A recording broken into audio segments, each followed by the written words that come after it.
कोई भी चीज़ आप खरीदने के लिए गए, आपने दुकान गए और दुकान में से आपने 2 पेन खरीदा और 1 पेंसिल खरीदा। कितना? 2 पेन खरीदा और 1 पेंसिल खरीदा। आपने दुकानदार को 14 रुपये दे दिए और आप घर वापस लौट गए। लेकिन आपने दुकानदार को यह नहीं पूछा कि उन्होंने 1 पेन का कितना रुपया काटा और 1 पेंसिल का कितना रुपया काटा। लेकिन आपको घर में जवाब देना है कि 1 पेन का कितना दाम दिया और 1 पेंसिल का उन्होंने कितना दाम लिया। लेकिन आपको तो नहीं पता, आप आधा रास्ता घर जाने के लिए जा चुके हैं। फिर एक दूसरा व्यक्ति भी आया, फिर एक दूसरा व्यक्ति भी उस दुकान पर गया और उन्होंने 3 पेन खरीदा और 2 पेंसिल खरीदा और उसने कितना रुपये दिया उसको? 24 रुपये दिया, यानी कि 24 रुपीज़ उसको दिए। लेकिन और वो भी क्या, उसको 1 पेन का दाम और 1 पेंसिल का दाम नहीं पूछा और वो भी अपना घर वापस आ रहा था उसी रास्ते से। अब ये भी सोच रहा है कि मैंने तो 1 पेन का दाम और 1 पेंसिल का दाम पूछा ही नहीं, तो घर में क्या बताऊँगा 1 पेन का दाम कितना लिया और 1 पेंसिल का दाम क्या। जब दोनों आपस में मिल गए तो इन लोगों ने डिसाइड किया कि हम कैसे, अभी लोग सोचने लगे कि हम इसको कैसे प्राप्त करेंगे, किस प्रकार से प्राप्त करेंगे कि तुमने जो खरीदा कि 2 पेन और 1 पेंसिल और मैंने खरीदा 3 पेन और 2 पेंसिल उसी दुकान से उसी रेट पर,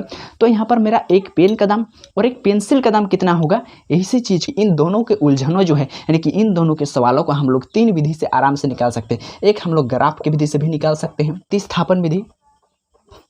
इस चीज़ को हम लोग, इन लोगों के जो डाउट है, इन लोगों के जो सवाल है, इन लोगों के जो प्रश्न है, इन लोगों के जो उलझन है, इन उलझनों को हम लोग ग्राफ की विधि से भी सॉल्व कर सकते हैं, प्रतिस्थापन विधि से भी सॉल्व कर सकते हैं। तीसरा हम लोग विलोपन विधि से भी इसको हल कर सकते हैं। ग्राफ की विधि से हमने किस प्रकार से इन दोनों की उलझनों को हम लोगों ने हल किया। अब हमने कहा था कि इसका आंसर हम लोग विलोपन विधि से भी ज्ञात कर सकते हैं और प्रतिस्थापन विधि से भी ज्ञात कर सकते हैं। तो हम लोग देखते हैं कि प्रतिस्थापन विधि से किस प्रकार से इन लोगों के उलझन को हल किया जा सकता है और विलोपन, पहले हम लोग विलोपन विधि से इसको देख लेते हैं किस प्रकार से। तो ये जो दोनों इक्वेशन दिया हुआ है,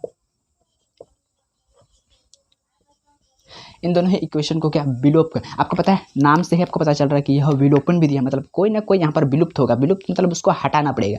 तो यह देखना पड़ता है कि हमें यहाँ पर विलोप किसका करना है, क्या x का विलोप करना है या फिर y का विलोप करना है। तो जिस किसी का भी हमको विलोप करना है उसका गुणांक इक्वल होना चाहिए। तो हम चेक करेंगे, चलिए हम यहाँ पर सबसे पहले y को विलुप्त करने का प्रयास करते हैं। तो y को विलुप्त करेंगे तो y का यहाँ पर गुणांक है मेरा 2 और y का गुणांक है मेरा 1। क्या दोनों का गुणांक इक्वल है? विलोपन विधि से हम इसको हल करने का प्रयास कर रहे हैं। विलोपन विधि से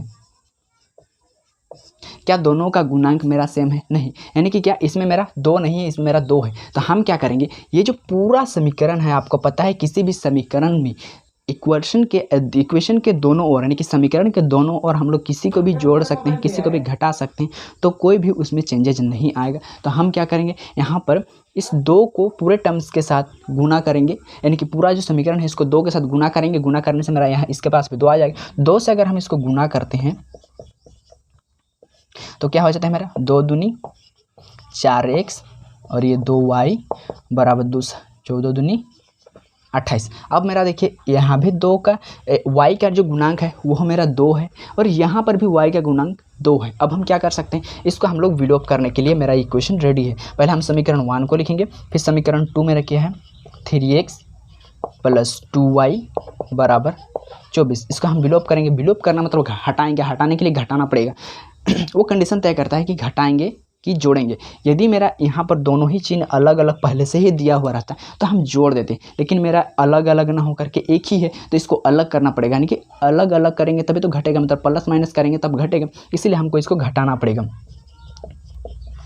घटाने पर हम इसको हटाएंगे तो घटाने पर चिन्ह चेंज हो जाता है और ये देखिए 2y और 2y आपस में विलोप हो जाता है। विलोप हो जाता है तो बचा क्या, 4 और -3 घटाएंगे तो क्या हो जाएगा यहाँ पर x बराबर, इसको घटाएंगे तो कितना हो जाएगा 4। तो इस प्रकार से x का मान कितना मिल गया हमको, 4 मिल गया। वही मैंने कहा था कि x का मान कितना है, 4 है। ग्राफ में भी वही निकला मेरा। अब हम इस x का मान को क्या करेंगे, x बराबर 4 इन इक्वेशन